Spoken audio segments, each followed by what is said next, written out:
morning, everyone. Thank you very much. We're anxious to start our program because we know you're looking forward to hearing from our panel. So as Shakespeare said, brevity is the soul of wit. I may not be witty, but hopefully I'll be brief for the benefit of everyone here. Please also join me in welcoming now our television viewing audience and webcast viewers. We'd like to thank Rogers, and they will be broadcasting this panel in the days to come. And also thank you to mediaevents.ca, Canada's online event space, and VVC for live streaming today's discussion. Again, my name is Danny Asaf, and I have the pleasure of serving as the president of the Canadian Club of Toronto and being your host today. Thank you again for taking time from your schedules to join us. For over 119 years, the Canadian Club has been proud to provide Canadians with this closely guarded, nonpartisan venue for the free and open exchange of ideas to engage Canadians on issues and topics that matter to us all. Through our programs and our events, through our youth and young leaders programs, our diversity partnerships, joint events, and media and social opportunities, we offer you access to dynamic political, business, and social figures, both from abroad and right here at home. And please feel free to look us up on our website at canadianclub.org and to learn more about our events. And also you can join the conversation via Twitter at CDNCLBTO. Now, I would like to take a moment to extend our gratitude and thanks to today's event sponsors, namely EY, Société Générale, and Tories LLP. Thank you very much for supporting our breakfast event today.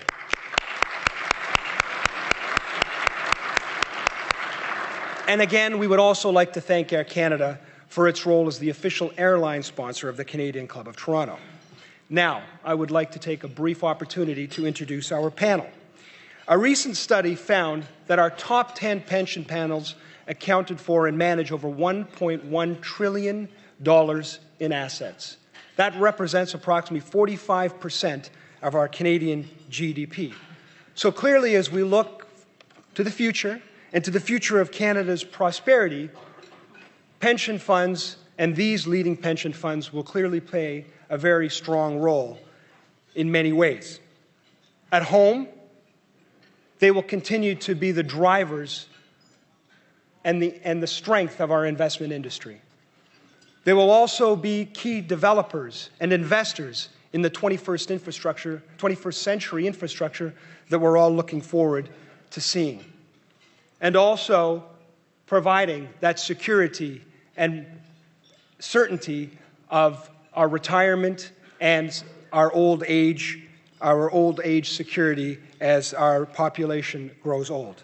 Internationally, they will continue to be the front foot of Canadian influence and prestige, as we see through transactions such as the Chicago Skyway, where these three great pension funds cooperated. They will continue to be hubs of global talent and magnets for this expertise from around the world that will benefit all Canadians. And as well, they will continue on behalf of all Canadians to allow us to benefit and tap in to the growing wealth in places far away. But this will only happen with the exceptional and strong leadership that is exemplified by these gentlemen that have come together today. So first, I'd like to briefly introduce people that really need no introduction in this town and in this country and internationally, as a matter of fact. First, Mark Wiseman, the President and Chief Executive Officer of CPPIB. And the board invests on behalf of 18 million contributors to this country, and really a foundation and a bedrock of all of our future security. Mark Wiseman joined the board of CPPIB in 2015 and assumed the role of president and CEO in 2012. He's a lawyer and former Supreme Court clerk. He's won accolades around the world for his work, both in investment and also continues to be a thought leader and a leading Canadian on issues such as better governance, economic development in this country. Ontario Teachers' Pension Plan has the distinction of being Canada's largest single profession pension plan. With almost $154 billion in assets, it pays the pensions and invests on behalf of 311,000 working and retired teachers And with almost $154 billion in net assets, Ron Mock has headed Ontario Teachers' Pension Plan since 2014. He joined Ontario Teachers 15 years ago, bringing with him over 25 years of international experience in investments and finance. Originally an electrical engineer who has worked and served on some of Canada's leading institutions, including Ontario Hydro, Montreal Exchange, BMO Nesbitt Burns, and later even founded Phoenix Research and Trading.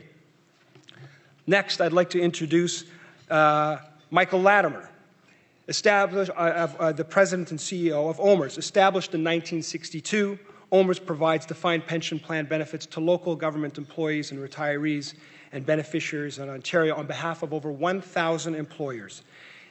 Michael has over 40 years of investment experience, and in 2014 assumed his current role as President and Chief Executive Officer.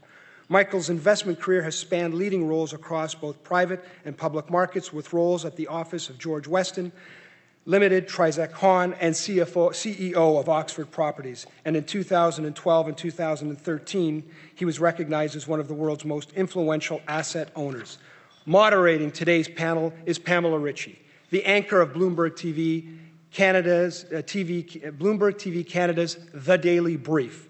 Ms. Ritchie is an experienced and influential financial reporter who was previously a broadcast journalist at the Business News Network prior to joining Bloomberg TV. Panelists, please join us at the front. Ms. Ritchie, I would like to now offer you the Canadian Club podium. This podium is now yours. Thank you very much. Although I'll be sitting. I'll be sitting.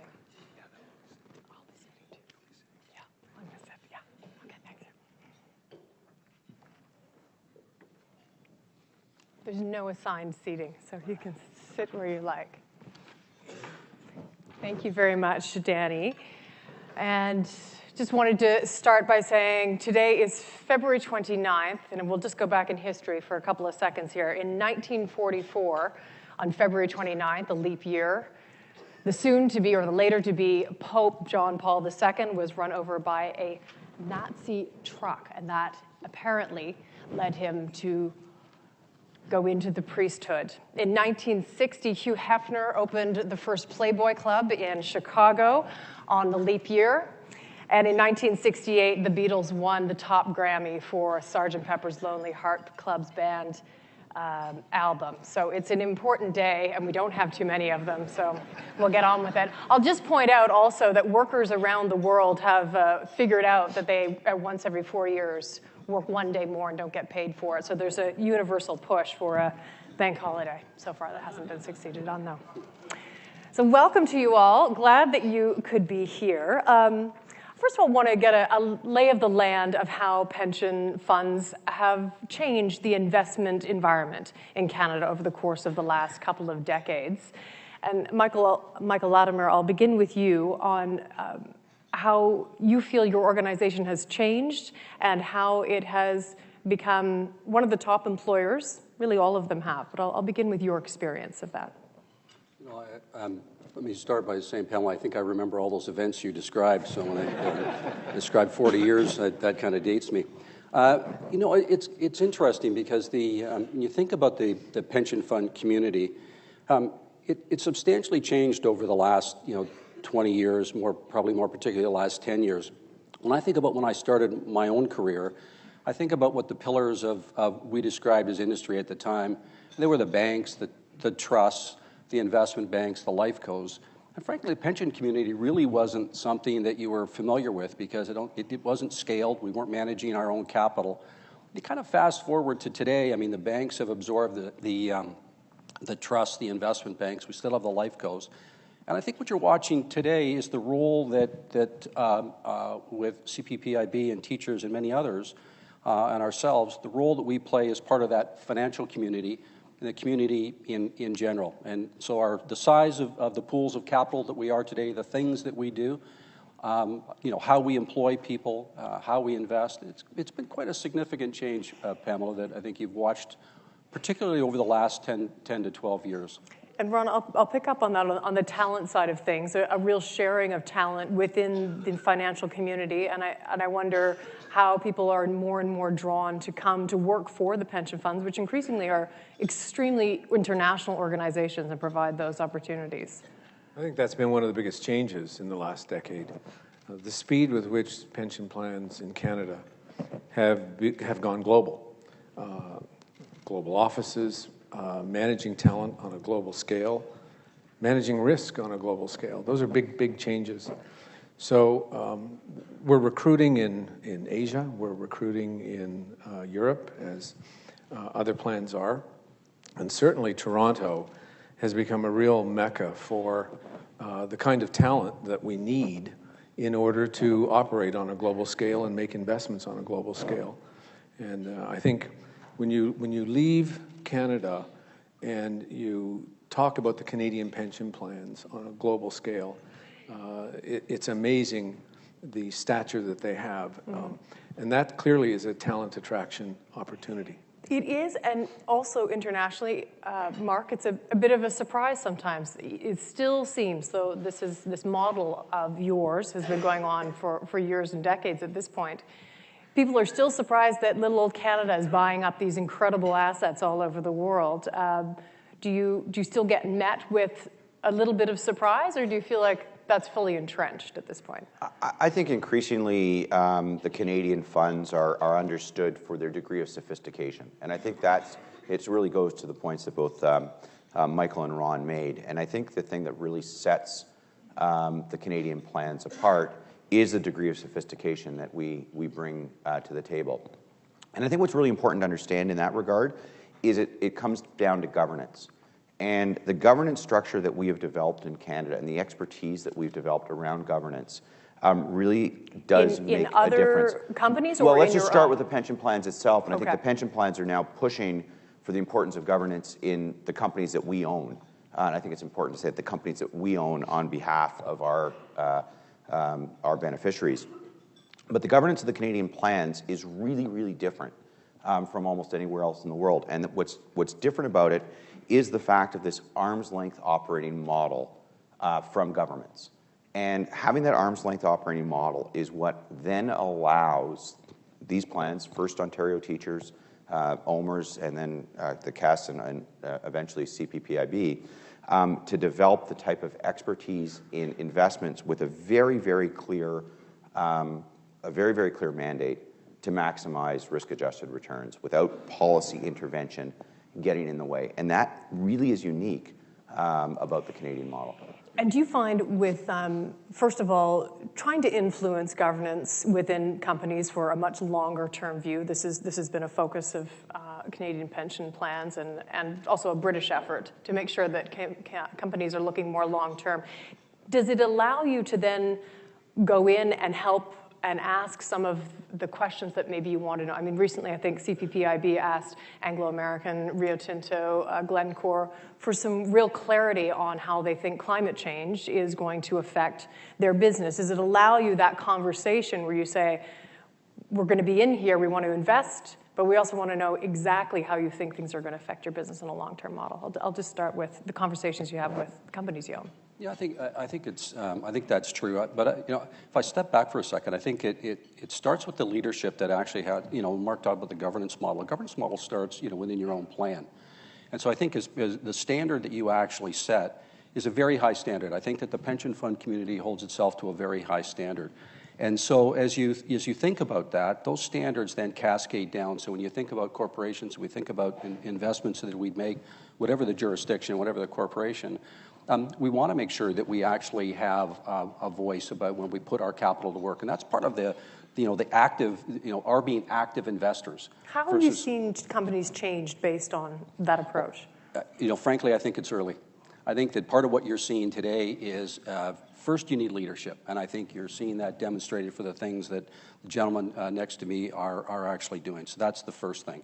You change the conversation. You have to change the conversation. All of those things take time, and so the things that when you go out and you start those conversations, a lot of times it falls on deaf ears. You don't see the results quickly. It's no different from kind of the panel where we started, you know, when you asked the question really about the change in the pension fund community. When we started down this road 12, 14 years ago, I mean, the point is people were looking at what we were doing and frankly, really questioning the things that we were doing. And I think now when you take a view of what's happening, it's very mainstream. So I think a lot of the conversations that are being started today and the approaches that are being taken, those results, we're not going to see those results, tangible results, for probably a period of time. But you have to start, and I think that's part of what's actually taking place. Where you see this governance model really start to play out, in Canada, in the States, in developed Europe, you expect a reasonably high level of governance. But when you're operating, like all of us here, in multiple countries, multiple continents, you're all through South America, you're operating through China, India, different countries, emerging markets. There's where the governance model that comes out of Canada really has to come in with a very strong hand. Picking your partners, understanding who you're actually partnering with on a global scale, to make sure that the governance standards and model that we would have here and expect here, we're actually having an impact in emerging markets. That's a huge implication of us transporting this model globally. And Mark, is it easier when you go to some places abroad and you're getting in perhaps in early stages in companies, less entrenched? Perhaps Canadian companies don't want to hear what they're supposed to be doing at a management level, but is it any easier globally? Well, I think it's getting easier, and that people understand that good governance, when you start taking a long-term perspective, the same as having good environmental standards in your company, the same as having good labor practices in your company, the same as controlling your supply chain appropriately. As you start taking a long-term perspective, what happens is that those issues converge. Those are no longer issues about morality. Those are issues about pricing. And I think that's something that is really, really important, that as we start taking this longer-term perspective, the convergence of governance and social issues and environmental issues, along with the way that you price an asset, become one and the same. So I think that's the other thing that really sets the Canadian plans apart, is the long-term view that they take around their ownership, whether that's in a public company or in a private company. And very simply, if you start thinking about the long term, you care about what the carbon sequestration policy is of the companies that you're investing in. You care about what their labor practices are. You care about their governance. And frankly, we believe that companies that are better governed, among other things, will be more valuable in the long run. And so the long-term perspective that's demonstrated by the Canadian plans, I think, makes that governance discussion much easier, because it becomes a question about price. It becomes a question about the value of the company.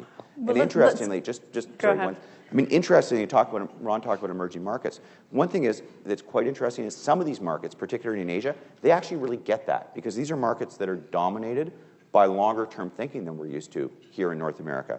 Family-owned businesses, a culture that thinks longer-term. And so I think that when we go into some of those markets, we actually, our thinking really resonates, maybe more so than it does in North America. When we look at the infrastructure spending that's about to begin in Canada, many of you, huge parts of your portfolio have to do with infrastructure. First of all, to all of you, do you think infrastructure in Canada is going to make our economy more viable? $120 billion worth of spending over the course of the next few years. Is that going to help, and will that make Canada a more interesting investment for you? Start with Michael. Well, I hope it makes a difference. I think that part of what we need to do is we need to think about the rules of engagement. So $125 billion sounds like a significant amount of capital, but it's not as significant when you start to weigh that over a period of time. So part of the way we think about it is clearly we'd like to participate at home. We're significant players here in the province of Ontario, just infrastructure alone, and we have, give or take, around $6 billion of equity that's actually deployed here in Ontario. I think where we step back and we ask ourselves is we really need to think about the model that it's going to come out with. We need to really think about how that's going to be governed, and we need scale, because where we invest, we're not greenfield investors, we're brownfield investors. So we're going to be looking for for stability, the quality of the credit, looking at the revenues that are going to be generated, how we actually can be long-term investors, because again, within that asset class, it plays a very important role for us as it matches our liabilities. Right. Ron, what would you need to see, like to see, to invest? You need a framework, as Michael was alluding to. You need a framework that is stable. You need a stable... And that means not successive governments switching it up after 4 years. Exactly. If you're going to put $2, $3, $4 billion into a project or into a piece of infrastructure, and these aren't usually PPP projects, which tend to be hospitals and schools and things. The investing that goes on globally in the infrastructure space with us tends to be larger items. And it's critically important that the regulatory framework be independent and that it be stable. You can't put $2 to $3 billion into a country only to find that every 4 years the rules are changing on you. The tax rules, the way you can structure, how you operate it. And so you have to have basically projects that are pretty much shovel ready. You have to have alignment between the federal and the provincial and the municipal governments, because if you're in an infrastructure project where all three levels are fighting with one another, it's a big problem. You've mentioned Australia has been attractive in the past because they tend to be aligned, the three levels of governance. Canada, how far are we from that? I think there's work to be done. I'll leave it at that. I think there's work to be done, but I will say I think the government has heard us collectively around this issue. There's a lot of smart infrastructure investors in this country, all the way out to BC, with BCIMC and others, AIMCO, a lot of smart people. And when you think about if we could be, we have to be independent. It can't be a government-initiated kind of thing. Right. We have to remain independent and be able to invest on commercial terms. But I think when I think of infrastructure 15 years down the road, I start asking myself, every country that's got great infrastructure prospers over time, but it can't be done on a 3-year view or a 4-year view. Right. It's got to be done on a 10 or, where's the high-speed trains going to be 15 years from now? Well, we need this kind of thinking. And those are the types of examples, Mark, I was going to ask for your views, but also, what is the type of infrastructure that creates the most productivity that would be of interest and generates revenue? Okay, so first of all, I think government does have a role in determining where to best put those resources to work to determine where they're going to get the most bang for their buck. But let's start with capital that's available from the private sector. And we can talk about the Canadian plans, and we talk about how big the Canadian plans are. The reality is we're pipsqueaks. We are still pipsqueaks on the global stage. So together we said the top 10 Canadian plans are 1.1 trillion Canadian dollars. Just put it in perspective. Just put it in perspective. Just to put it in perspective alone, the Government of Japan Investment Fund, the Government of Japan Pension Plan, is 1.3 trillion US dollars. That's just one plan. You can then add up the sovereign wealth funds and others. You're competing with what, say 200 deep-pocketed pools? Well, let's not talk about who we're competing with. Let's talk about it if you are a government in Canada, whose capital you should think about attracting. Right? You should be thinking about attracting global capital. And let the Canadian plans come and compete with that global capital. That is what's going to get the citizens of Canada or of Ontario or of Toronto, first of all, the most capital to come in for critical infrastructure, and it's going to allow for the best pricing of those assets. So we're out there competing in Australia to put money in Australia with global pension plans from Abu Dhabi, from Japan, from Singapore. They want to come to Canada. They want to invest here. Do they? Absolutely. Look, Canada is a fantastic investment environment. We have a rule of law. We have a attractive set of regulation. It is a predictable environment in which to invest. And what governments in this country need to do, and I think they're starting to understand it, is attract global capital, including the Canadian plans. So how did they create that environment? Three things. Yeah. It's not that hard. And if you read the World Economic Forum's blueprint on infrastructure investing, it's all set out. And Michael and Ron said it. Three things: scalable projects, de-risked assets, So why do investors want to invest in these assets? They want to invest in them because they want predictable cash flows. So by and large, that doesn't, you have to somehow find a way to mitigate the greenfield risk. And then third, predictable and stable regulatory environment. So give us an example of some projects globally that may not be the ones that we're going to build here, but that hit all those marks. Chicago Skyway. Okay, one that all three of you invested in. Right, a third. You mind if I give you one that's close to home here? Please do. I was hoping we'd get there. You know, I think about this because this is something that we've, I think we've spending a lot of time thinking about. So this is right here in our own backyard. It's the City of Toronto, Province of Ontario, and it's our federal government. And it's the convention facility. So our convention facility is split into two components. We actually have and own the north piece. The south piece is separate ownership, operation through MTCC, the provincial government. We've been having discussions with all three levels, the city, the province, and the federal government, about the opportunity to take a project that's probably in the magnitude of $1 billion to $1.5 billion to $2 billion to actually take what is probably number 42 in the North American stage for convention facilities, turn it into number 10. You know, that translates into jobs, tens of thousands of jobs. That translates into probably $750 million into the GDP in this in our province and in our city. It has an opportunity to actually capture the innovation agenda that we have. So we take the incubator space that we have over at 111 Richmond Street, and we take those centers of excellence.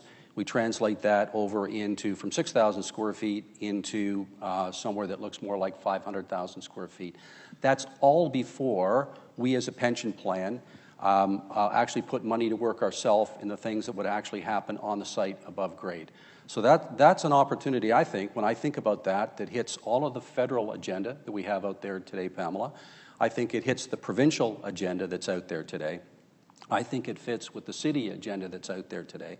So part of this is then really creating some sense of urgency around things, having the accountability, having the ownership, and then being able to go and execute. So that, you know, when I think about things, forgetting, you know, outside of our country, I just think of that right in our back door that we go by. It's a little threadbare, isn't it, the conference facility? Could use a little lift. I think you've captured it.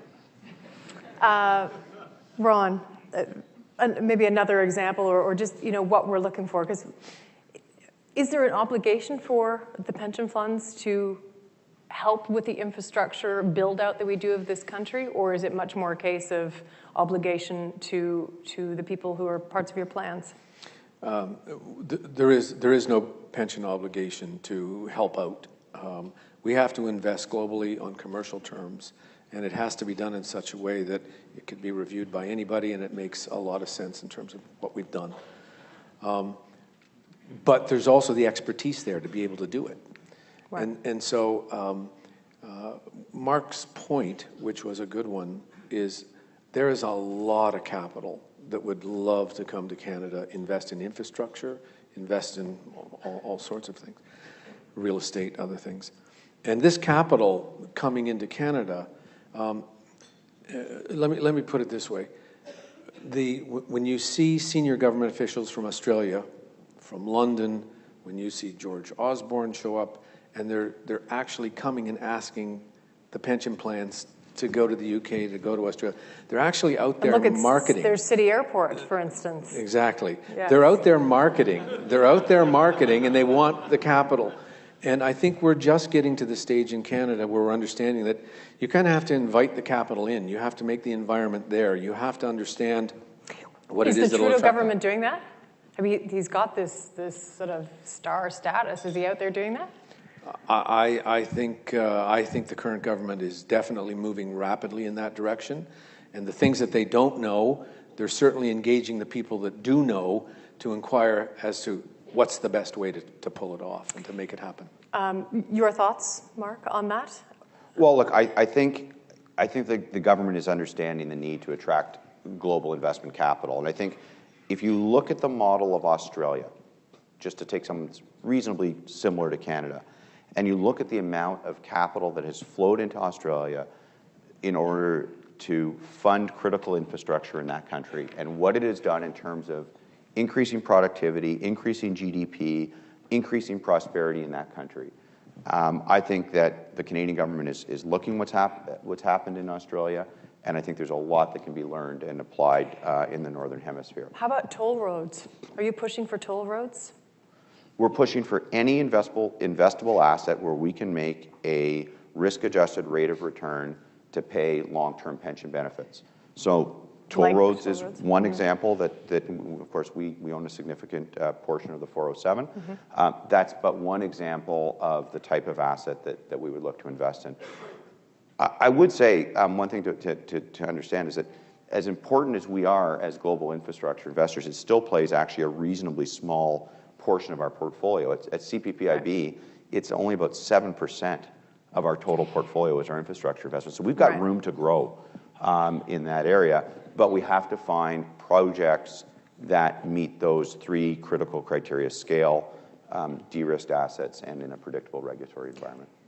With the conversation around a Brexit, does that make you just stay away from, you've just done this deal, obviously, in the UK, but does it make you want to, in the future, hang back a bit until things settle down? Are you concerned about that?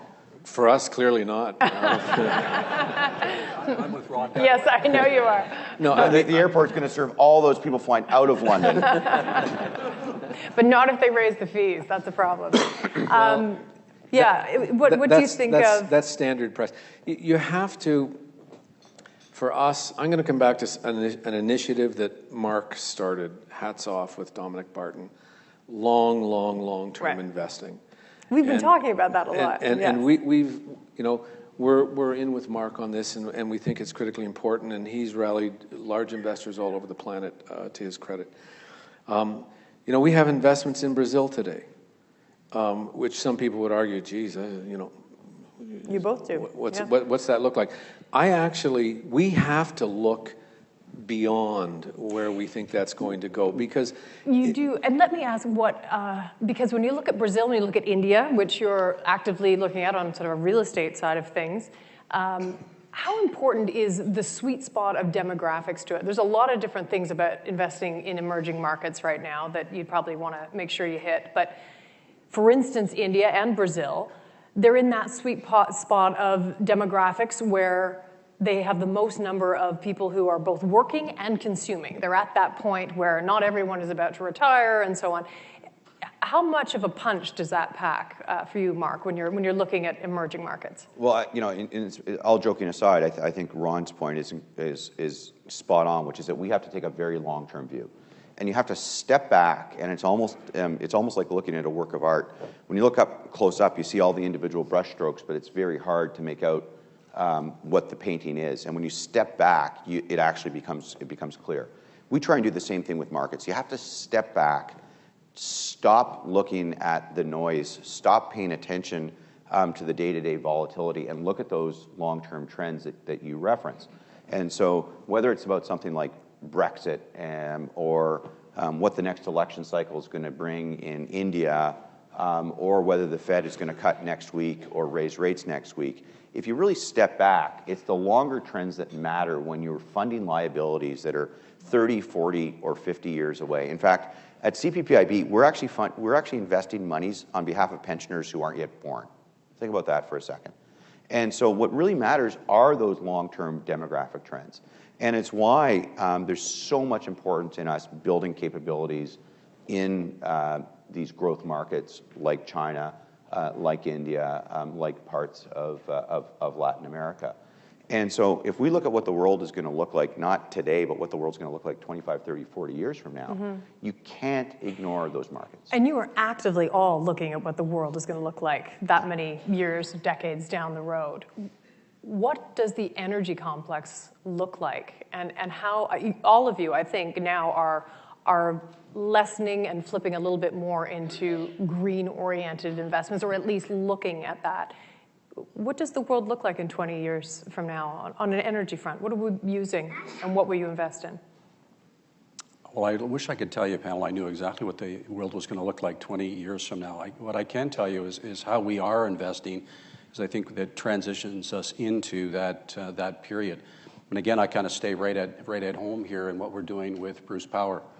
And so that's an example with our partner TransCanada and our partner with the province of Ontario, where we're going to refurbish 6 of the 8 units.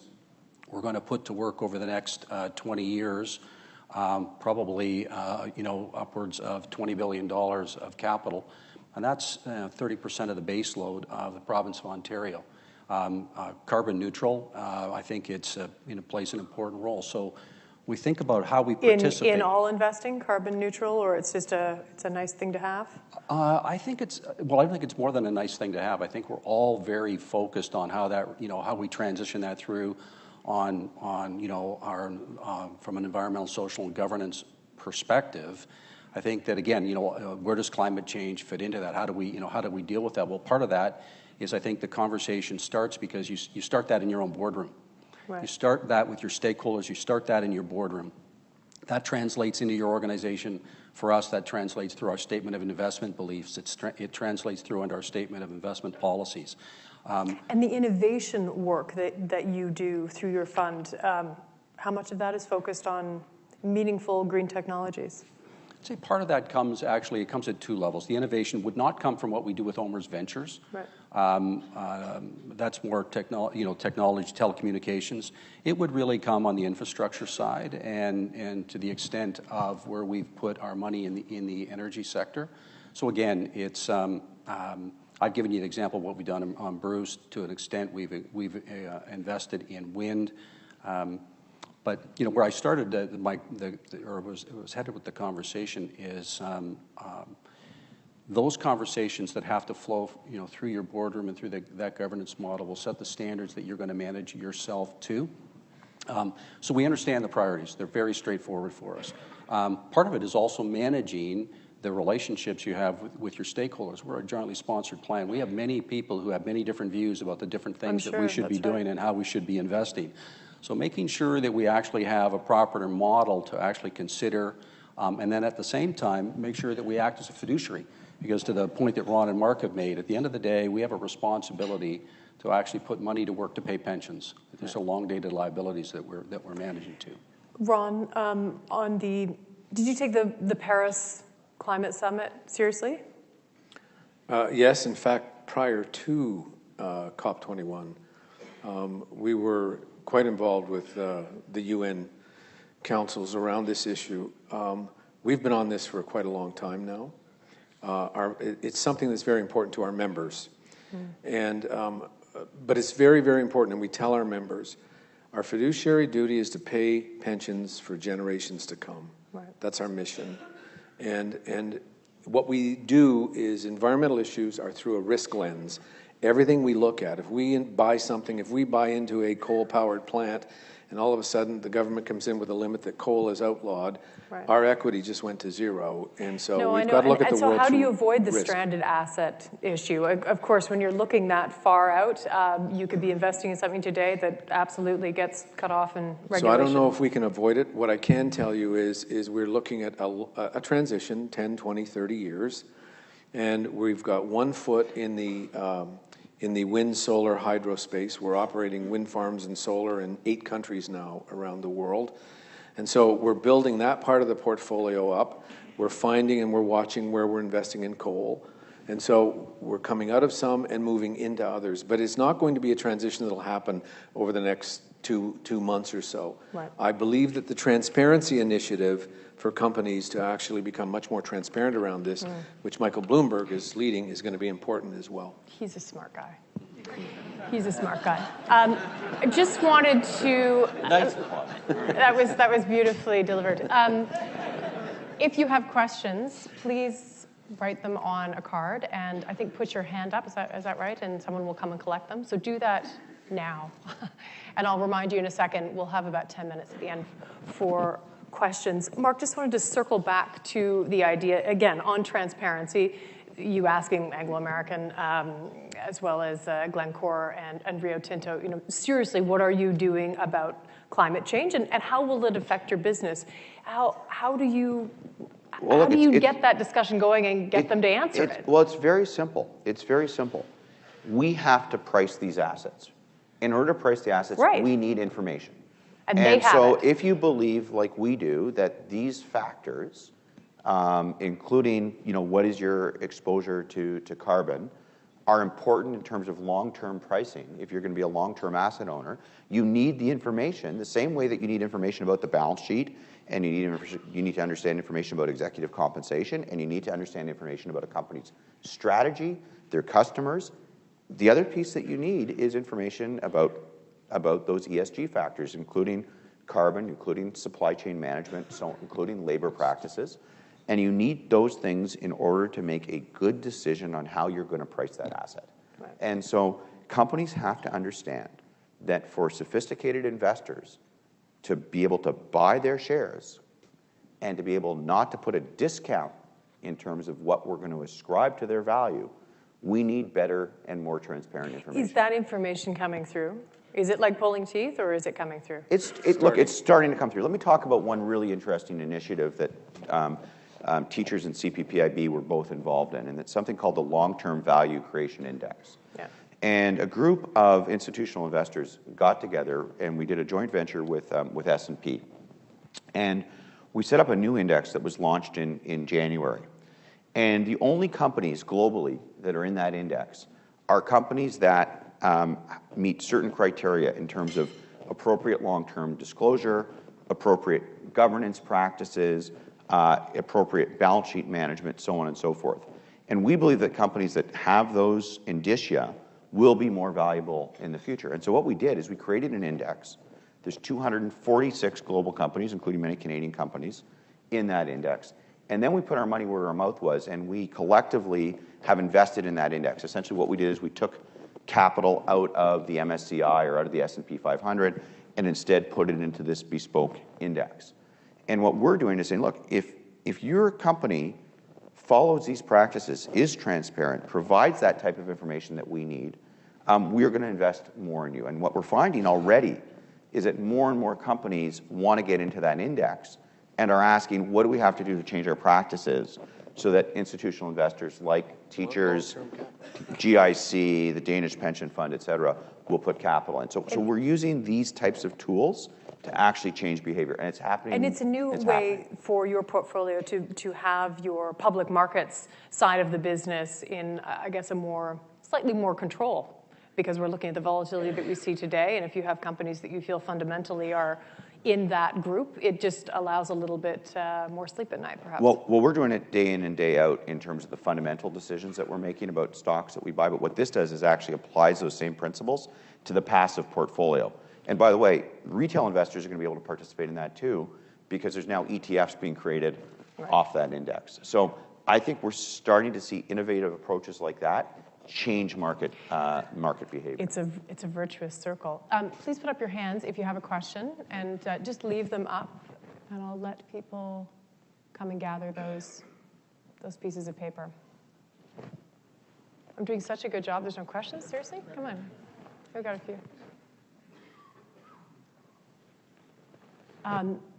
Michael, in your most recent report, the public market side of the returns was the part that took a beating amongst most funds around the world, and you've decided to reduce your exposure in that part of it, I think, down to 53%. Any thoughts on further reductions for that, or because of the volatility that we're seeing right now?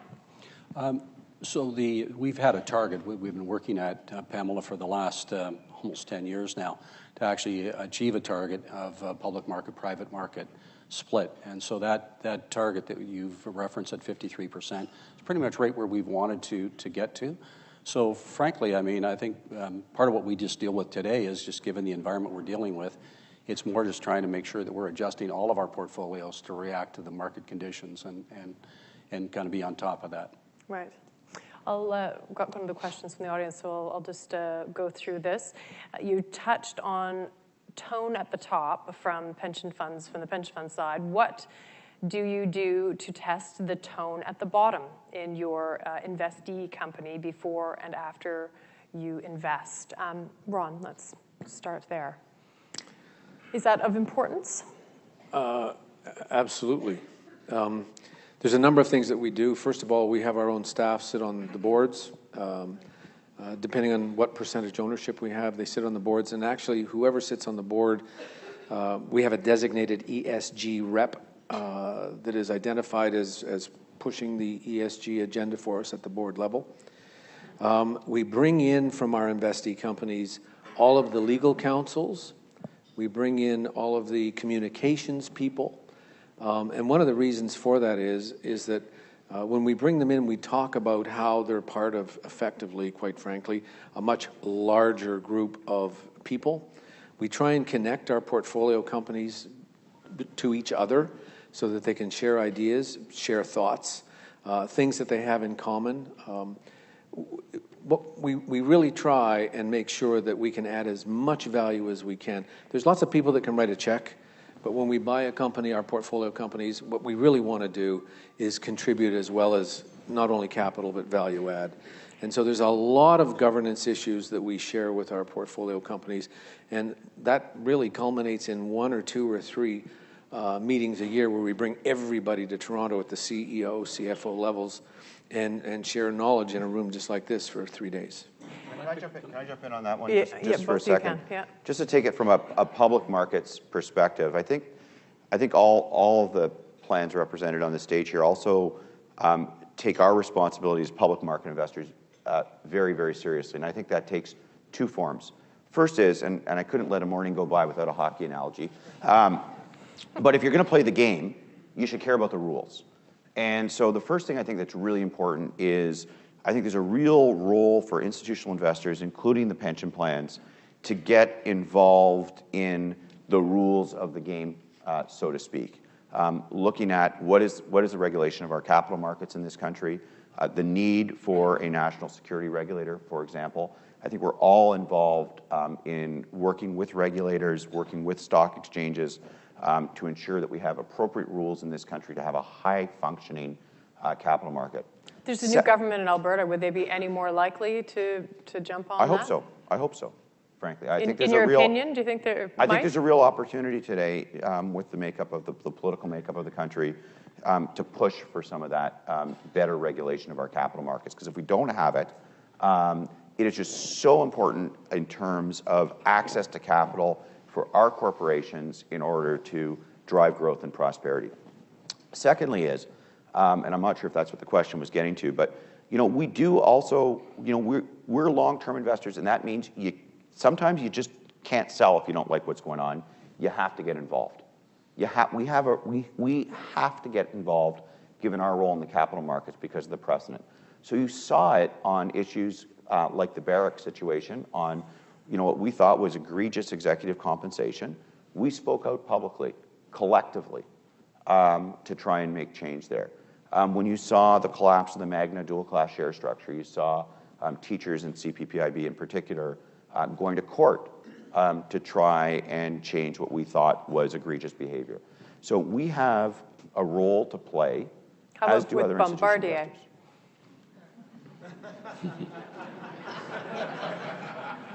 investors. Well, I think, look, I think we've spoken out. Look, we have spoken out publicly time and again in our view of dual-class share structures.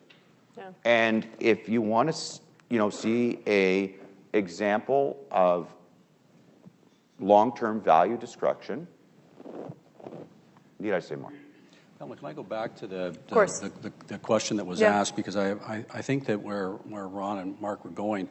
When I think about, I think this is an example of the sophistication that actually exists within the pension community today. We treat what we do as a business. So when you think about how it's actually structured and how it's staffed, those capabilities, whether it's from human resources through legal or otherwise, the capability to actually get involved, to overlay policies and procedures, to make sure that compliance is there, that it fits our overall mandate, how we manage risk, all of those things. We don't, we're not passive capital. We don't forego those when we put our money to work into any entity. And so, frankly, I hope that part of that view is that when we invest with those companies, they see that as real competitive advantage for them at the end of the day. And I think there's quite a difference between when you're viewed as passive capital and when you're active as we are.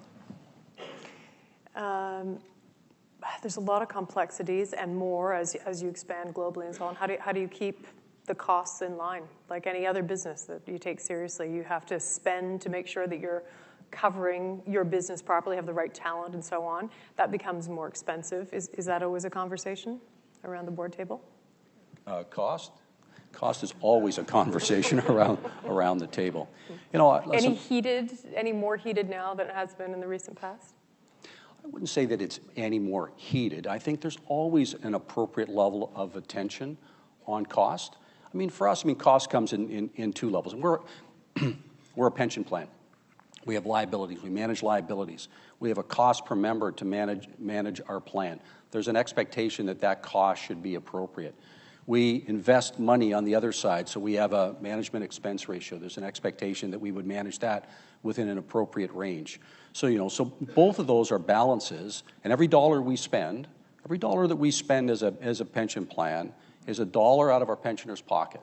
So to suggest that you know, that it doesn't attract the attention in the boardroom from the senior management, we've had this discussion collectively. You know, that role as a steward and that capital, is fundamentally important. So this isn't about, you know, about asset accumulation. It's about making sure that we're meeting the long-term liabilities in a very cost-effective manner. I want to put some of the questions from the audience to you. When investing in overseas markets, how important is a local partner? You've addressed that to a certain extent. Maybe you can go into more detail. And also, are there particular geographies where you see strong potential in terms of addressable pipeline? Ron, let's start with you on the partner and particular countries. First of all, partners are critically important. We spend a lot of time, we all collectively spend a lot of time. That's why we partner with each other and with locals. You know where each other live. It's kind of, you can trust each other. Absolutely. At the end of the day. But you have to pick your partner very, very wisely.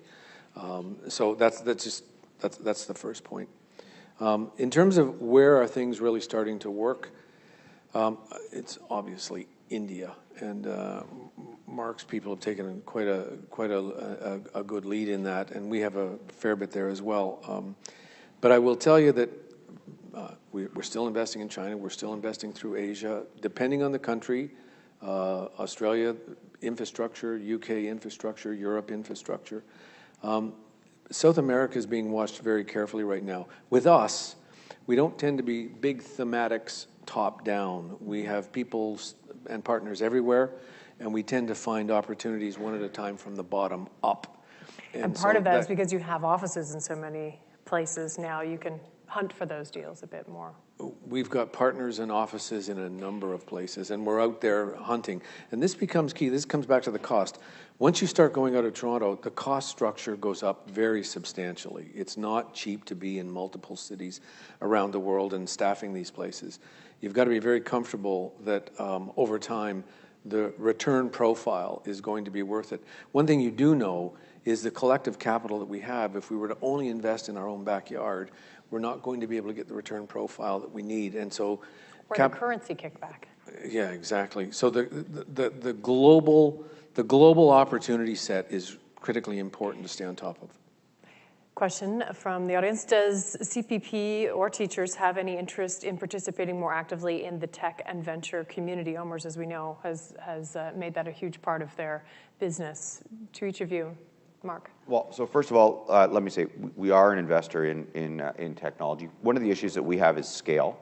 So for us, given the size of our fund in excess of $280 billion, it's hard for us to make very small investments. But actually, we are, at last count, actually the largest venture investor in Canada. We do that indirectly through a partnership that we have with Northleaf Capital. We're also partnered with the Canadian Venture Fund initiative that was put in place by the last federal government. And so we fund through third parties because to do it ourselves would be very, very difficult. We can't resource it. But it's certainly an area that we continue to have interest in, everything from drug royalties to a little company that we invested in China called Alibaba. Some of you may have heard of it. So it's an area that we continue to fund, continue to be interested in. We can't do it quite the way that OMERS does, and it's really just a scale issue.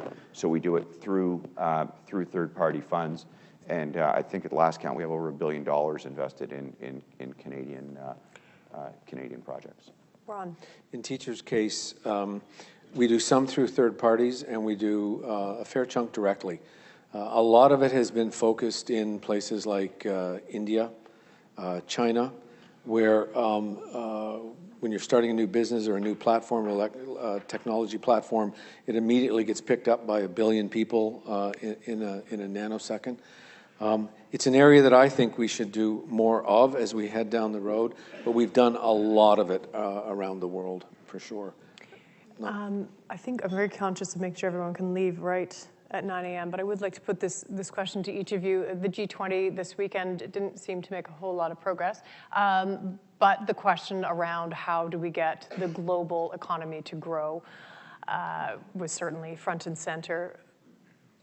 Michael, what do you see as growth for the globe over the course of the next 5 years? Is there a way to kickstart this, or do we just tuck in for a slower slog? Well, I think I'm going to start on the latter. I mean, I think that I do think that we're in for a slower growth in an environment that we're dealing with. So, frankly, if we had something that approximated 2.5% growth, I think we'd be quite pleased with that. We'd love to see a level of the volatility that we actually experience in the marketplace. A little bit of that would help if it dissipate. So I think our whole focus and our approach has really been to tuck in against the environment that we're dealing with, and try to make sure that we're very focused in the areas that we understand, where we have our people on the ground, the investments that we understand, and quite frankly, really try and deal with things not so much on adding to the portfolio, but really the things where we can manufacture returns where we have capital at work already, Pamela. Okay. And Ron, your thoughts on what it'll look like over the course of the next few years and how you manage that? It is going to be, in our view, it'll be a tough environment. We are low for long. Excuse me. I think the return profile will be low for a while. This is why having a global platform is of interest. I mean, China is still growing at 5 to 5.5%. We think. We think. What I can tell you is at the ground level, the deals that continue to come across, they're plentiful. We're seeing a lot of deals in Europe continue on as well. Once again, we're investing for the long haul. We're investing one really good opportunity at a time with partners on a global scale. I think global growth is going to be slower. I think QE has kind of come to the end of its efficacy with negative interest rates all over the planet. I think fiscal is going to have to be jump-starting a fair bit of what we're doing on the go-forward basis.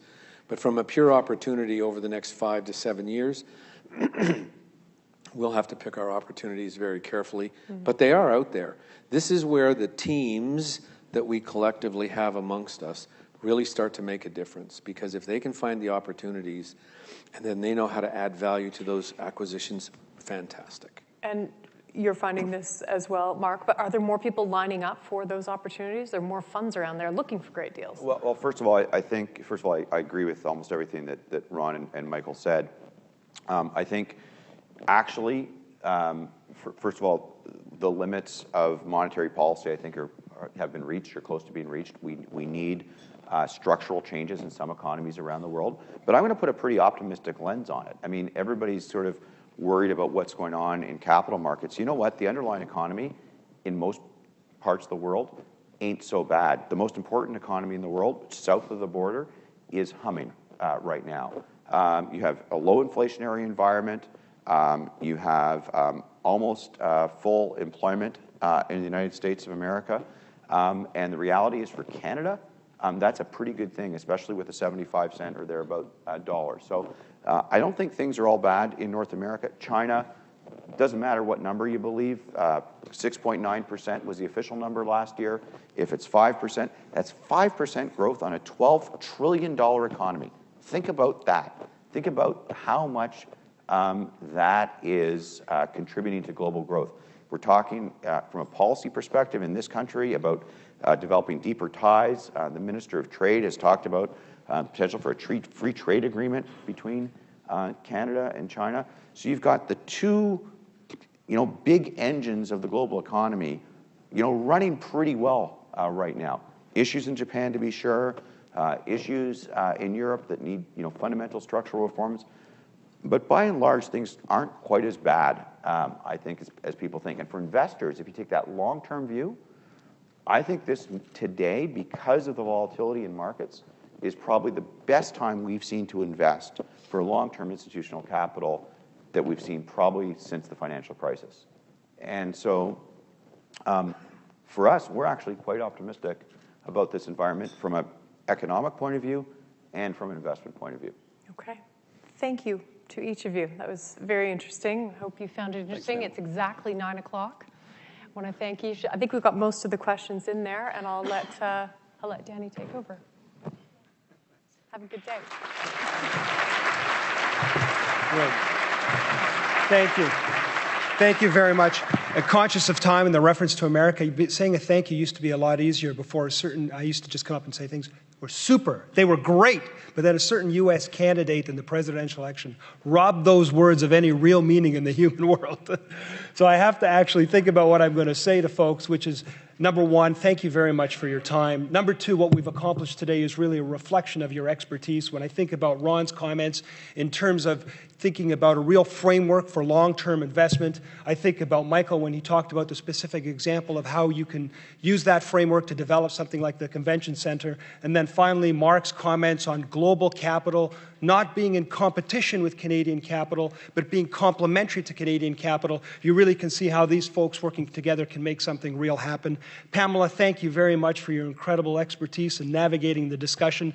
Thank you to our wonderful sponsors, of course, Torys LLP, Societe Generale, and Ernst & Young. And thank you all for your time. Have a great morning. This meeting is now adjourned.